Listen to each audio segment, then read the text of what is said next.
आयुष्याच्या शेवटच्या टप्प्यावर जेव्हा आपलं शरीर आपल्याला साथ देत नसतं तेव्हा स्वतःच्या उपचारांबद्दल निर्णय घेण्याचा हक्क असायला हवा का? हा खरं तर खूप संवेदनशील पण तितकाच महत्त्वाचा प्रश्न आहे.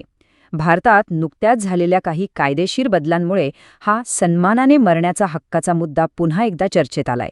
चला, आज आपण ह्याच विषयाच्या खोलात जाऊ आणि त्यातील नियम आणि वास्तव काय आहे हे समजून घेऊया. या प्रश्नाचं गांभीर्य आपल्याला तेव्हा जास्त जाणवतं जेव्हा आपण हरीश राणा यांच्यासारख्या लोकांबद्दल ऐकतो. विचार करा, गेली 13 वर्ष त्यांचं शरीर जिवंत आहे, पण मेंदूने काम करणं कधीच थांबवलंय. त्यांची ही अवस्था आपल्याला या कायद्याच्या मानवी बाजूची जाणीव करून देते आणि हे नियम का आवश्यक आहेत हे आपल्या डोळ्यासमोर आणते. आजच्या या चर्चेमध्ये आपण काही महत्त्वाचे टप्पे पाहणार आहोत.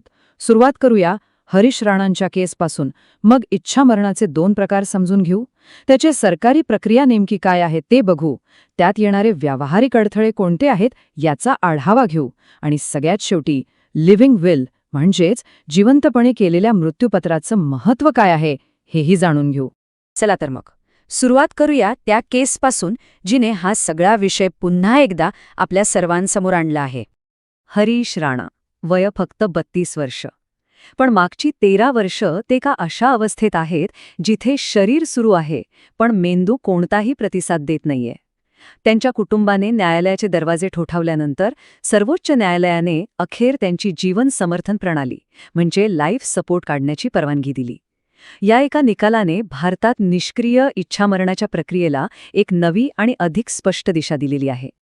आता ह्या निर्णयातला आणि एकूणच या कायद्यातला सगळ्यात महत्त्वाचा भाग म्हणजे 2 प्रकारच्या इच्छामरणातला फरक समजून घेणं, कारण आपल्याकडे भारतात या दोन्हींसाठी कायदे पूर्णपणे वेगळे आहेत.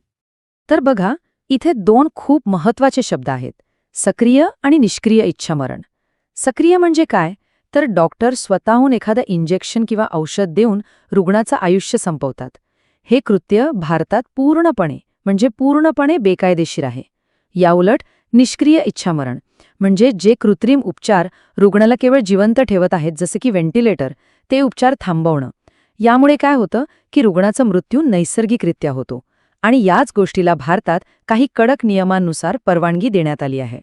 ठीक आहे, मग ही परवानगी मिळवायची कशी, यासाठी आरोग्य मंत्रालयाने एक निश्चित अशी प्रक्रिया ठरवून दिली आहे. चला पाहूया ती नेमकी आहे तरी कशी. ही प्रक्रिया ती अनेक स्तरांवर काम करते. सगळ्यात आधी ज्या रुग्णावर उपचार सुरू आहेत त्या डॉक्टरांची खात्री पटायला हवी की तो रुग्ण बरा होण्याची आता कोणतीही शक्यता उरलेली नाही. पण फक्त त्यांचा एकट्याचा निर्णय पुरेसा नसतो.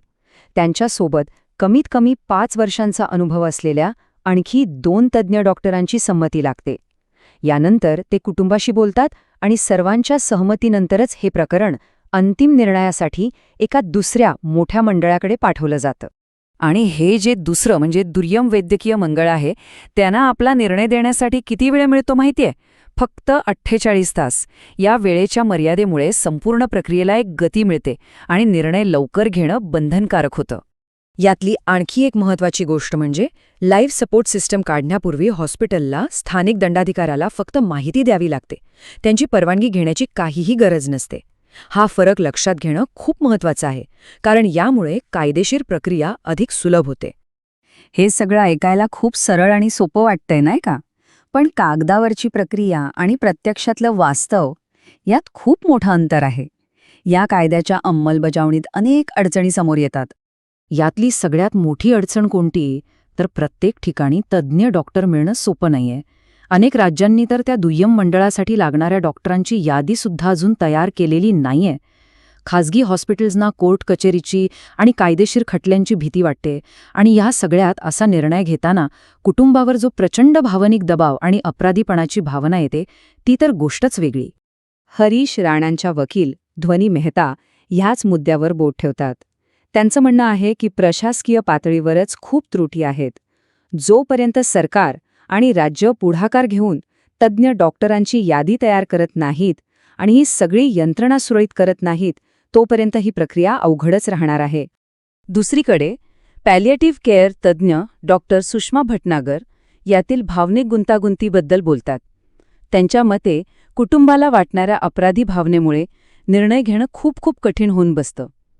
अशावेळी डॉक्टरांनी त्यांच्याशी मोकळेपणाने संवाद साधून हे समजावून सांगणं गरजेचं आहे की हा निर्णय रुग्णाच्या वेदना कमी करण्यासाठी आहे आणि त्यांनी आपल्या माणसासाठी जे जे शक्य होतं ते सगळं काही केलं आहे.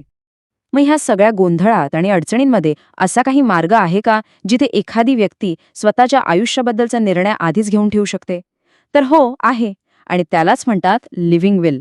सोप्या भाषेत सांगायचं झालं तर लिव्हिंग विल म्हणजे आपण निरोगी असतानाच केलेलं एक प्रकारचं मृत्यूपत्र, ज्यात आपण अगदी स्पष्टपणे लिहून ठेवतो की भविष्यात जर आपण बोलण्याच्या किंवा निर्णय घेण्याच्या अवस्थेत नसलो तर आपल्यावर कोणते उपचार करायचे आणि कोणते नाही हे आपल्याला आपल्याच शरीरावर नियंत्रण ठेवण्याचा अधिकार देतं.